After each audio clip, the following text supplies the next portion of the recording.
Okay, we're going to talk about centerline shift, or commonly called shift of centerline, or you'll hear us say it just shift, and that's what we're referring to is shift of centerline.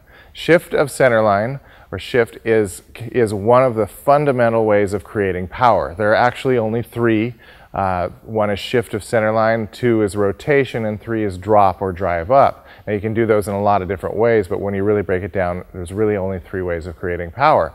So shift of centerline means, of course, we've talked about your centerline, that being that imaginary pole. It simply means that it's moving from side to side. They have a translational motion. So if Mr. Robitel were, say, in a horse dance, and say he were doing a ram's head punch, go ahead and do a ram's head punch, his center line is shifting. So for example, back to the horse dance, his center line, if you can imagine the imaginary pole right here, when he punches and takes a little step there, then it is actually moved. Okay, one more time, back to the horse, and shift of center line, his center line has moved. Notice that the center line is still there. He did not lean into that. So again, back to your horse, and go ahead and put your punch into my hand there.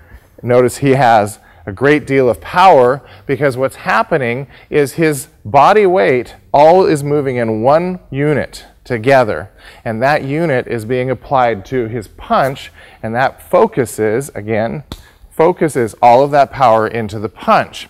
If he had been doing that, we'll do that incorrectly, so go ahead and go from a horse, and he leaned into that here, then there's no power in this. The weapon is behind, and he doesn't have the leg strength that is being applied to that punch. But again, properly this time, he's got centerline shift. Okay, so you're going to see centerline shift, shift to centerline, or just set as shift, and that is a very fundamental way of creating power, which we're going to use a lot. Sheng Qi.